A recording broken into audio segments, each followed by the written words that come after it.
Hello everyone, welcome back to my channel. इस video में हम करेंगे क्लास 11 की पॉलिटिकल साइंस का चैप्टर नंबर 6 सिटीजनशिप जो हमारा चैप्टर है उसमें हम 3 पार्ट्स कंप्लीट कर चुके हैं, जिसमें हमने पहले तो इंट्रोडक्शन समझा था, फिर हमने फुल एंड इक्वल मेंबरशिप के बारे में बात की और फिर हमने इक्वल राइट्स के बारे में बात की।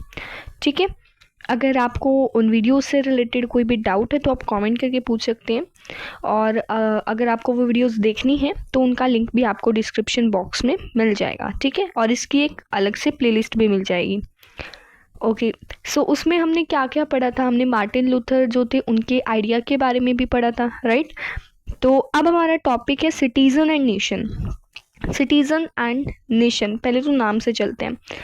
नेशन, मैं आपसे क्वेश्चन करती हूँ कि नेशन बनता कैसे है? आप क्या कहोगे कि जैसे इंडिया है तो इंडिया एक नेशन है। क्यों कह रहे हो आप इंडिया एक नेशन है? क्यों है? देखिए, हम इस तरीके से कह सकते हैं क्योंकि देखो, इंडिया की अपनी एक सेपरेट आइडेंटिटी है। ठीक है, इंडिया का एक अलग से फ्लैग है, इंडिया का अलग से सिंबल है, भारत माता जो है इंडिया को सिंबलाइज करती है। ठीक है, उस तरीके से हम क्या कह सकते हैं, इंडिया एक नेशन है।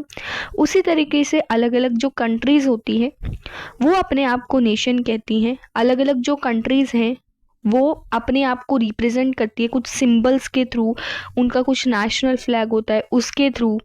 ठीक है, जो कि लोगों को भी रिप्रेजेंट करती है। ठीक है, नेशन का जो कॉन्सेप्ट है वो मॉडर्न पीरियड में इवॉल्व हुआ है। और देखो, इसका एक एग्जाम्पल हम देखते हैं। फ्रांस में हम सब ने पढ़ा है 1789 में हमने फ्रांस रिवोल्यूशन पढ़ा था। ठीक है, हम पिछली क्लासेस में पढ़ के आए।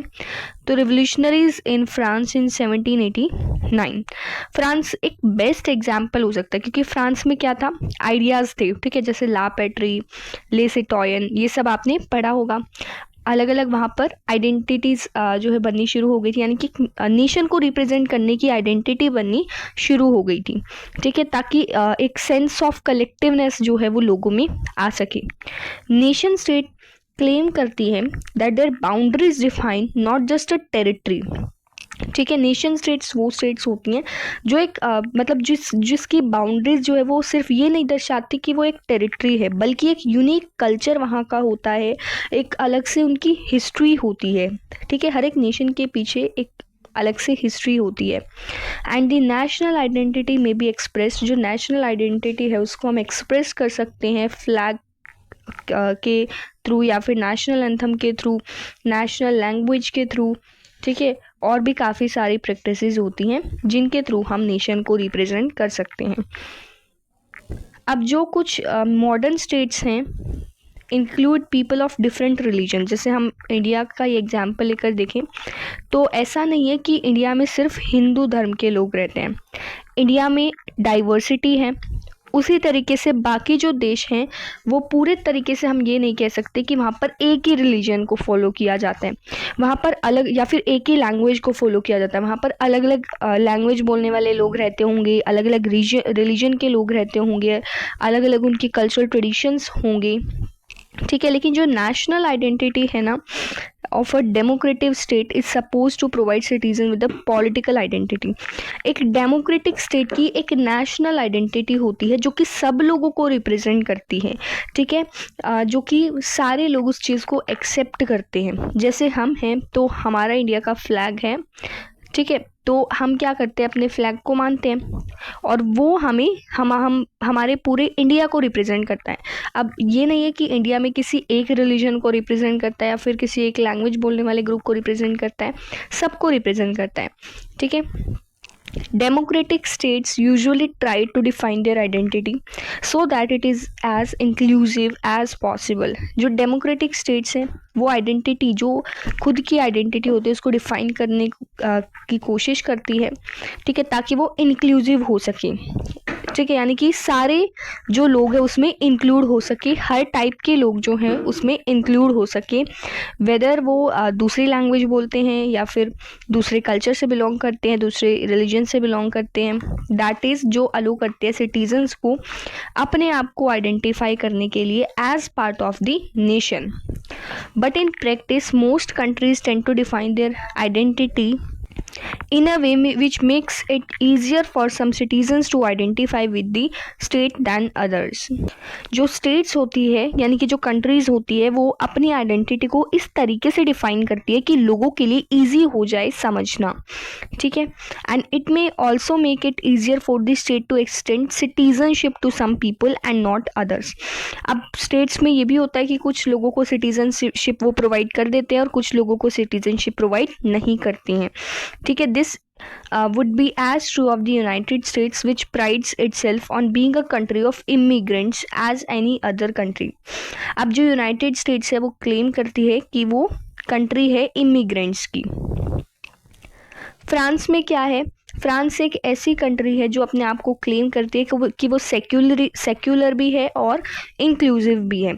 सेक्युलर का मतलब सबको पता है कि जिसमें सारे जो रिलीजन्स के लोग हैं वो रहते हों, मतलब किसी एक रिलीजन को फॉलो ना करते हों, ठीक है, यानी कि सारे रिलीजन के लोग रहते हो, कोई एक नेशनल रिलीजन ना हो वहाँ पर, उसको हम सेक्युलरिज्म कहते हैं। इंक्लूसिव यानी कि जो सभी लोगों को इंक्लूड करता हो। तो फ्रांस अपने आप को क्लेम करता है कि वो सेक्युलर भी है, इंक्लूसिव भी है। ये सिर्फ यूरोपियन ओरिजिन के लोगों को इंक्लूड नहीं करता है, बल्कि सिटीजन्स जो दूसरे एरियाज से आए हैं जैसे कि नॉर्थ अफ्रीका, उनको भी एक्सेप्ट करता है। जो कल्चर और लैंग्वेज है वो इम्पॉर्टेंट फीचर है नेशनल आइडेंटिटी की, और सभी सिटीजन्स जो हैं वो एसिमिलेट होते हैं into in the public aspect of their lives.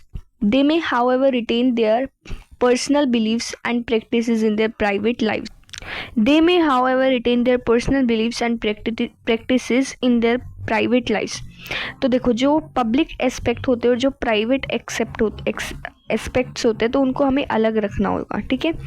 जैसे कि अगर कोई गवर्नमेंट ऑफिसर्स होते हैं, they may, however, retain their personal beliefs and practices in their private lives. तो जो पब्लिक लाइव्स होते हैं और जो प्राइवेट लाइव्स होते हैं उनको हमें अलग रखना होगा, ठीक है। जैसे कि पब्लिक लाइव्स, जैसे कि अगर गवर्नमेंट ऑफिसर्स जो होते हैं तो वो जो होते हैं अपने जो भी उनके बिलीव्स और प्रैक्टिसेस होते हैं उनको पब्लिक है उसमें वो नहीं बता सकते, ठीक है। मतलब जो बिलीव्स और प्रैक्टिसेस हैं तो पब्लिकली उसको परफॉर्म नहीं कर सकते हैं, प्राइवेटली वो जो करना चाहे वो कर सकते हैं। This may seem like a reasonable policy.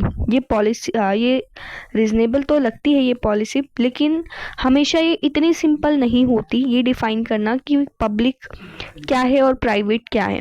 And this has given rise to some controversies, और इससे कुछ कंट्रोवर्सीज भी हो जाती हैं। Religious belief is supposed to belong to the private sphere of citizens, but sometimes religious symbol and practices may enter into their public lives. जो religious beliefs हैं उनको प्राइवेट लाइफ में जो है सिटीजन्स परफॉर्म कर सकते हैं, लेकिन ये कभी कभी जो सिंबल्स और प्रैक्टिसेस हैं, ठीक है, वो कभी कभी पब्लिक लाइव्स में भी एंटर कर जाते हैं। तो आपने सुना होगा the demand for 6 school of boys in France to wear turban to school. तो जो 6 स्कूल था फ्रांस में, तो वहाँ पर एक डिमांड रखी गई थी कि वो टर्बन जो है उसे पहने, ठीक है।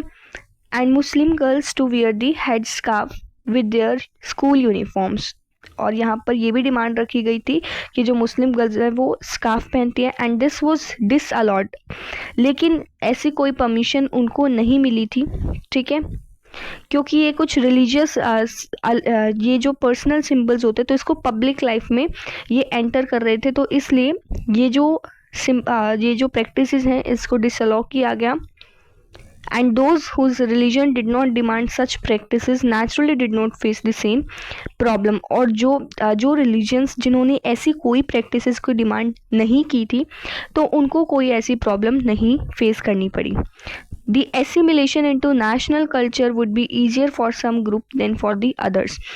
तो जो national culture का जो assimilation है, यानी कि जो नेशनल कल्चर है, तो वो कुछ ग्रुप्स के लिए तो इजी हो सकता है, ठीक है, बट कुछ के लिए नहीं हो सकता। And the criteria for granting citizenship, जो सिटीजनशिप देने का, ग्रांट करने का जो क्राइटेरिया होता है न्यू एप्लीकेंट्स के लिए, वो कंट्री से कंट्री वेरी करता है। यानी कि किसी कंट्री में कोई पॉलिसी हो सकती है सिटीजनशिप ग्रांट करने के लिए और किसी कंट्री में कोई हो सकती है। एंड इन कंट्रीज़ जैसे कि इज़राइल और जर्मनी की अगर हम बात करें तो वहाँ पर जो रिलीजन है, एथनिक ओरिजिन जो है, दैट में be given priority when granting citizenship. यानी कि जो इज़राइल में जो रिलीजन है, जो जर्मनी में जो रिलीजन है, तो उसी के हिसाब से वहाँ पर सिटीजनशिप दी जाती है कि अगर उससे बिलोंग करते हैं, ठीक है, मतलब जो इज़राइल में जो रिलीजन है, जर्मनी में जो है, अगर उस रिलीजन से जो लोग बिलोंग करते हैं उनको ईजिली सिटीजनशिप मिल जाती है। और जर्मनी में क्या है, there has been a persistent demand from Turkish workers. Germany में जो तुर्किश वर्कर्स हैं उनको सिटीजनशिप मिल जाती है, however at one time encourage to come and work in Germany, जिनको पहले के टाइम में एनकरेज भी किया गया था कि वो आए और जर्मनी में काम करें। that their children would have been born and brought up in Germany should automatically be granted citizenship, और बाद में उनको जो है citizenship ऑटोमेटिकली मिल जाएगी जो आने वाली जनरेशन्स होंगी।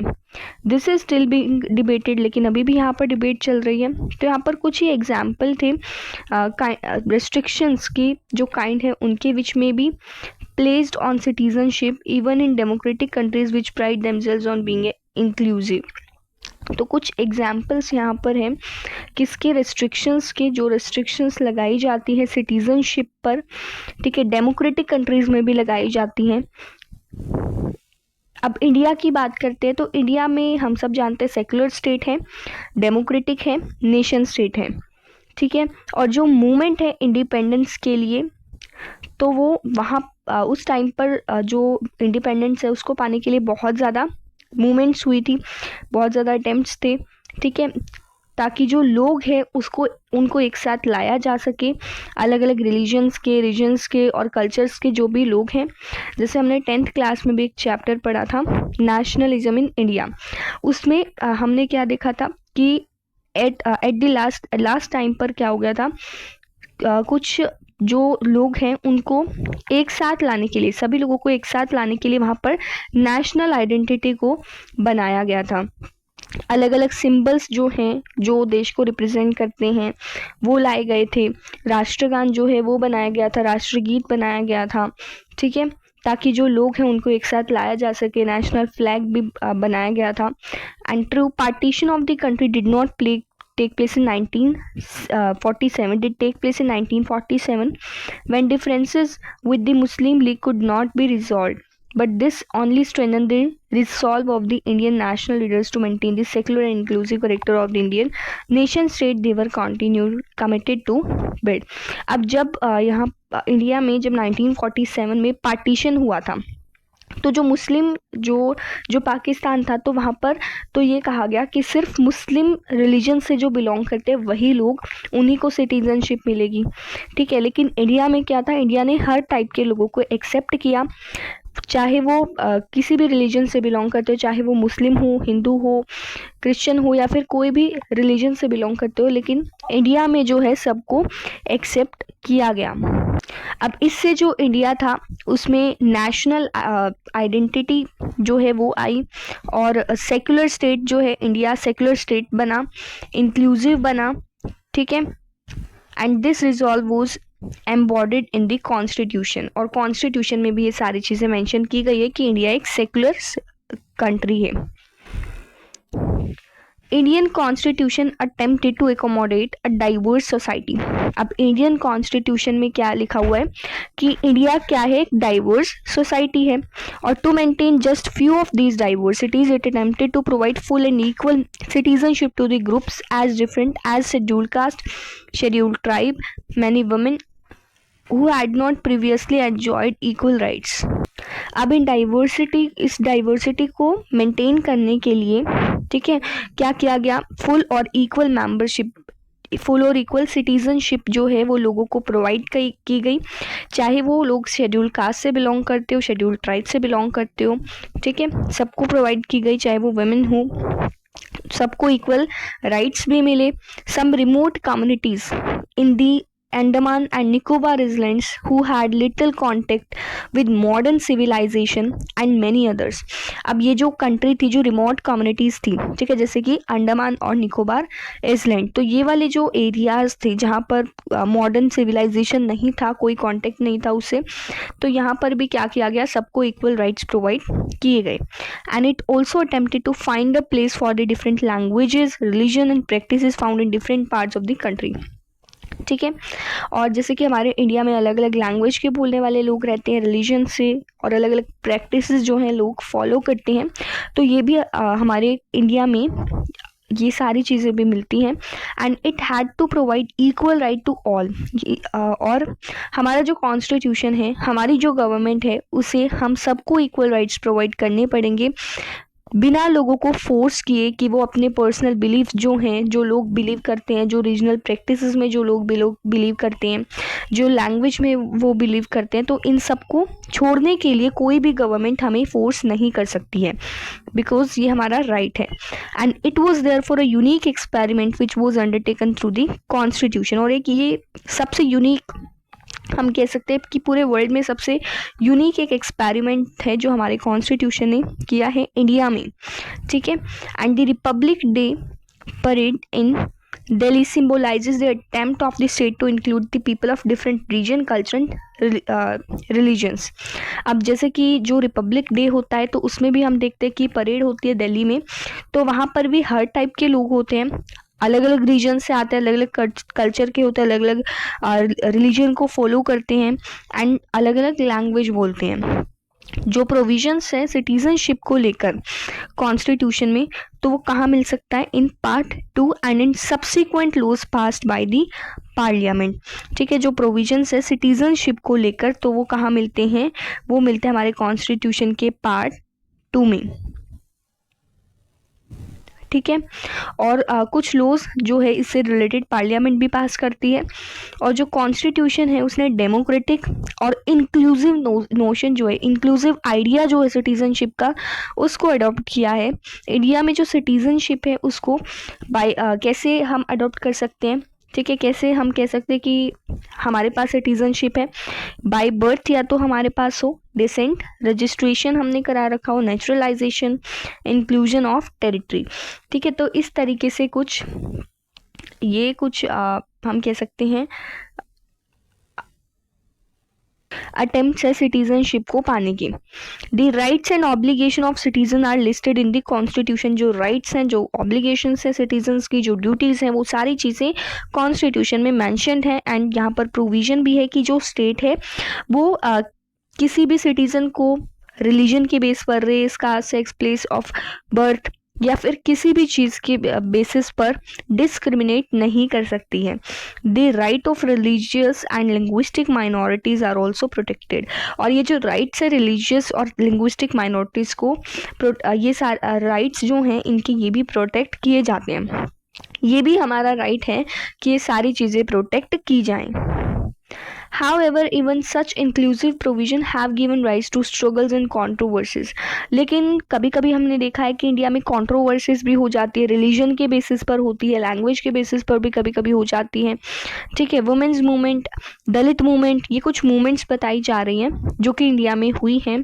कुछ स्ट्रगल्स हुए हैं लोगों के, ठीक है, displaced by development projects and represent only a few of the struggle being waged by people who feel that they are being denied full rights of citizenship। और उन लोगों ने भी स्ट्रगल किया है जिनको फुल राइट्स ऑफ सिटीजनशिप नहीं दिए जा रहे थे। द एक्सपीरियंस, जो इंडिया का एक्सपीरियंस है, वो इंडिकेट करता है कि जो डेमोक्रेटिक सिटीजनशिप है, ठीक है, हमारी कंट्री में, वो एक प्रोजेक्ट है, ठीक है, एक आइडिया है काम करने का।